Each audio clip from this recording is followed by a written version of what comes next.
Very busy morning for you, Jack, is it? What are your plans? You looking to bark at people? Yeah. And what about you, Edward? You going to be doing some barking? What do you think? Or just lazing? Are you going to maybe be begging for some biscuits at some point today? You love biscuits, don't you, Jack? That's one of your favourite human words. Yeah, see, dogs that can understand. Look at him. Eddie, do you think it's dinner time?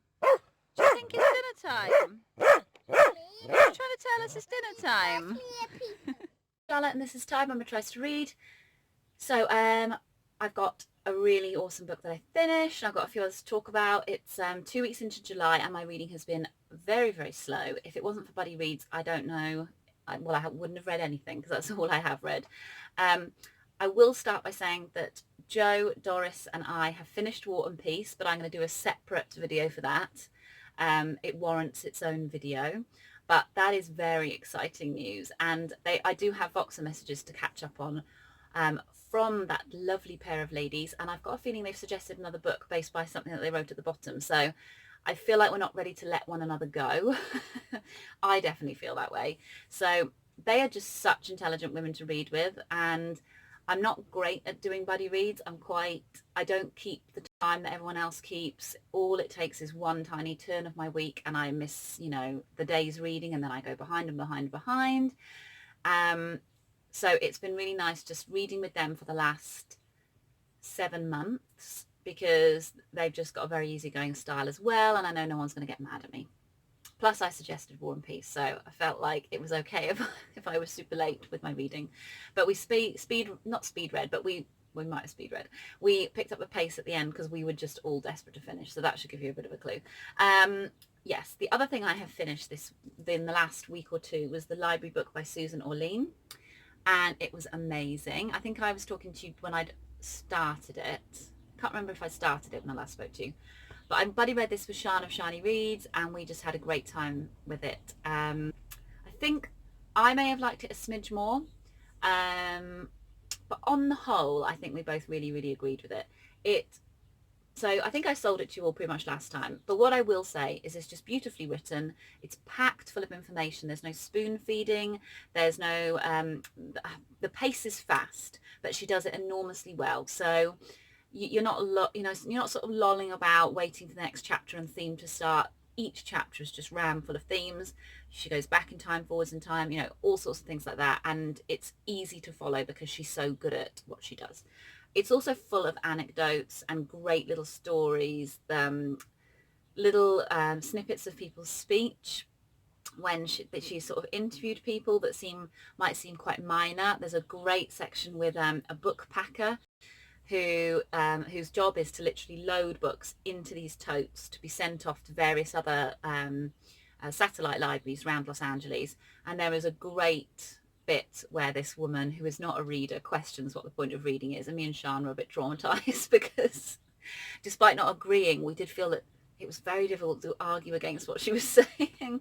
So there's loads of stuff like that where you're just like, I didn't take a pen to this book. I don't know, something about it being so pretty, I didn't feel like I could underline and do my normal commenting, but I actually think I will. I think I'll read this again and I will sort of do some commenting, because this is one of the ones that I would really like Idris to read when he's older, and I like to leave little messages for him when he finally gets around to it.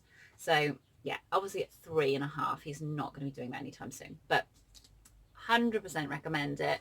It will fly by with you. I think in a couple of days you could probably just consume it because it's quite addictive. But we paced ourselves with a week of reading. I also finished today, I'm actually a day early finishing this, which is why I'm not going to talk about it, Terfel Snow by Margaret Evans, which was a buddy read that I was reading with Sean of Sean the Book Maniac, and from Beyond the Pages, and Shan of Shani Reads. She joined our little Margaret Evans group because the three of us previously had read Country Dance, and I mentioned to Shan that I was going to read it, and she said she had a copy, so she joined in too. So it was 2 Welsh girls, a Canadian in Japan and an Australian, so that was quite nice. I can't say anything because I don't know whether we're going to do like a combination review. I need to talk to the guys first, but I don't know what to say. We will still read her, but I don't know if any of you will be reading that after our review. We shall see. I have had a little bit of a delve into Eckhart Tolle's A New Earth, and I had loads of really positive comments after my video last time when I talked about hauling it.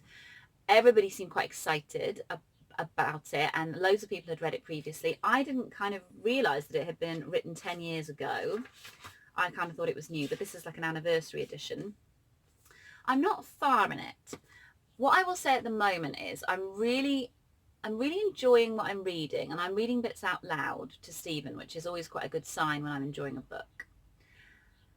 But I'm not excited to get to it. Now, I don't know whether that's because I've not had a great couple of weeks, I've not had a great month with my anxiety.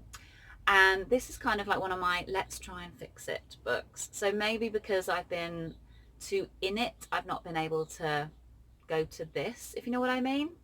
I don't know. But when I am reading it, I am really enjoying it.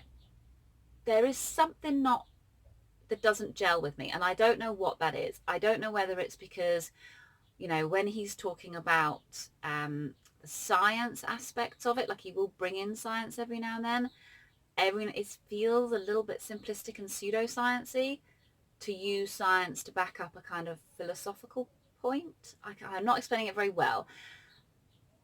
I'm not saying it's not good, because there are things that I'm really finding very useful. The idea of everybody being full of an ego, and it's the ego that is driving your thoughts, and you can separate yourself from that ego, and that a lot of negative human behavior is driven by the ego, and you just need to separate yourself from that, and then you'll become a better person and you'll be happier. I've really enjoyed that. I'm just not sure. So we'll come back to it. We'll see how it goes. And then I had a couple of deliveries this week. So I ordered this a good couple of weeks ago, but it's only just arrived. Pleasure Activism, The Politics of Feeling Good, written and gathered by Adrienne Marie Brown. I saw this on Sian's channel, and I don't think she's read it, but I think she's delved into it. It is awesome. What is meant by pleasure activism is a politics of healing and happiness that explodes the Dower myth that changing the world is just another form of work. Drawing on Black feminist tradition, she challenges us to rethink the ground rules of activism. So there's loads of stuff about making yourself feel good. There's politics of radical drug use, pleasure as a political practice, politics of radical sex. It looks really, really good. And there's it's quite a heavy book in a really nice way. There's a great picture of naked female body and a vulva, which is always good in a book, I feel. So yeah, I'm going to talk to Sian about, if she hasn't already done this, or if she's watching this, about buddy reading. And I had a spare copy because I accidentally ordered 2. Who does that? I ordered them off the same website as well. Ridiculous. So I asked Mercedes of Mercy's Bookish Musings if she wanted the spare copy, and she said yes. I might try and rope her into a buddy read. We'll see. And we've got also Notes from a Swing State, Writing from Wales and America, Zoe Brigley. And I think this will really interest you guys, because this is by Parthian. It's a small publisher. It's not the sort of thing you're going to see advertised in many places, but it looks awesome. So Zoe Brigley is a poet. She's originally from Wales, but now she's a professor at Ohio University. And this covers lots of different topics, and it's only a slight little book. It's separated into 3 parts: Girlhood, Motherhood and Beyond, which deals with her infertility issues. I'm assuming she has a child eventually, but I don't know. There's a great title in that, Frankenstein and Reproductive Rights 200 Years On. Love it already. Power and State. So this is chronicling Trump's America. So that in itself is quite interesting. She's looking at it from a feminist perspective, from the perspective of somebody who's come from outside of America. There's some great titles in there, but one of them is 9 Stories with Guns and One Without. So that looks interesting. And the third is Craft and Art. So I think this is going to deal a lot with her craft as a writer. But there's some really great things in there. There's a heading Non-Binary Folks. There's another one, New Worlds, New Imaginaries, #MeToo and #Time's Up. So I kind of feel like these books are I'm going to push them forward, and I'm going to push forward a lot more feminist writing. I do anyway, but I'm going to sort of pick up the pace. I feel like BookTube, hopefully not any of the people that follow me, and I'm sure none of the people that comment, because you're all so lovely and supportive, and you all seem like fairly badass feminists, which is always good. But BookTube as a whole, I think, really needs to like reassess its feminist values, because the welcoming back of men who have been disgraced is really weird and makes me massively uncomfortable. And when this whole BookTube Me Too movement kind of kicked off a month ago, I didn't make much of a comment on it at the time, purely because many intellectual men and women made awesome comments about it, and I felt that I didn't want to narrow the topic. I felt like anything I did on top of that would just narrow the topic to this one event that we were all talking about, and I felt that these people had done an excellent job of honing in and discussing this topic, but the next task now was to broaden it and to look amongst ourselves and our own prejudices and our own sort of Me Too's and things like that. And that, I don't feel like that happened. And now the fact that we've honed back in on, you know, this particular individual who is now a victim, or, you know, like I intellectually, I understand why perpetrators become victims in this scenario, but on a personal level, as a part of a very intellectual community, I do not understand how that's happened here. And I feel very sad for the women involved, that this whole kind of, you know, I hope you're feeling better attitude has come out from various individuals. And I don't feel like I should be afraid to say that, worrying that some people might unfollow me or criticize my opinion. I still feel that we need to broaden this. I still feel like it needs to be about the women and about other women that might have been in other situations in BookTube. And yeah, for a community that's largely female based, I feel it's particularly sad that this stuff is happening here. So yeah, all of this kind of feeling that I've seen on Twitter mostly, but also in comment sections for videos, this idea of women colluding with one another to disgrace a man, this sort of desire that we feel women have to lie, for attention, presumably. You know, we're so lacking attention that we'll make up something completely untrue. This idea that, you know, I was speaking to a booktuber this morning, who I won't name just because I haven't talked to her about talking about this, but you know, she was saying that the Me Too movement within booktubers kind of just taught the women how to come out about these things and deal with the shame of it. You know, that feels to me what we've done. We've not actually, and you know, I totally in agreement with this booktuber, that we haven't actually learned anything about how to prevent it happening again at all. Yeah, I don't know what more to say, really. I'm sad about it, and I hope you're all sad too, and I'm sure you are. But I think we just, maybe the way forward is to read more women and to read more feminist literature.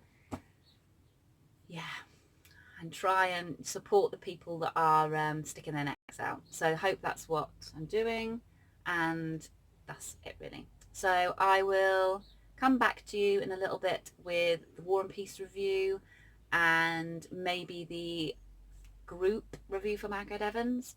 But until then, I hope you're having a lovely week. Bye. Eddie, is it hard being you? You guarding my shed. I don't know what front. Look at the chalk. Little monkey. So here's the polytunnel. Here's Jacqueline. Right, Jack? And we've got a lot going on. We've got some ferns. We've got some cornflowers that have come out. They're so pretty. Daisies. We've got this huge thing, which I think is like an is it an artichoke? It's huge. It's almost as big as me. And then we've got my little this was some lovely lupins, but the flies got them. Down here we have one of my favourite dahlias. This is a Franz Kafka. So very literary. And this is like my little potting area here. My huge verbascum, which is definitely taller than me. And then over here we've got some teasels. We've got some chamomile down here, my lovely chamomile, and one rogue nasturtium. I can never say that. Nasturtium. Can't do it. And here are my teasels. And this one's got a little skirt of flowers, which I didn't actually know they did. So are they all going to come out like that? And there's another one up there, very tall. And we'll have a quick look in the polytunnel. Okay, this is the polytunnel, aka Herman's abode, my little tortoise. She's in here somewhere, so I won't open the door completely. So we've got strawberries in the corner. We've got dill, which I made a terrible mistake planting in here, and I've had to relocate it in various parts of the garden. I don't know if it's going to survive. We've got chard. There's some spinach seeding because the other spinach went to seed, and the rocket's gone to seed. I don't know if you can see that. Lettuce, beetroot, kale, some broad beans. Let me try and scrape past. These are the courgettes, which again, I think it was a bit of a mistake putting them in here. Anything with these big leaves has just gone too big. We've got celery over there. We've got a couple of rogue tomatoes. These are my shameful patch of seed plants, not seeds, small plants that I need to plant out. Look at my verbena. It's desperate to go in the ground. And then the tomatoes, which the leaves look awful. I think it's just so hot in here. But the tomatoes have been really nice. Not bad, eh, for a first year's start. Some sweet peas on this side of the polytunnel. I wish you could smell them. They smell so awesome.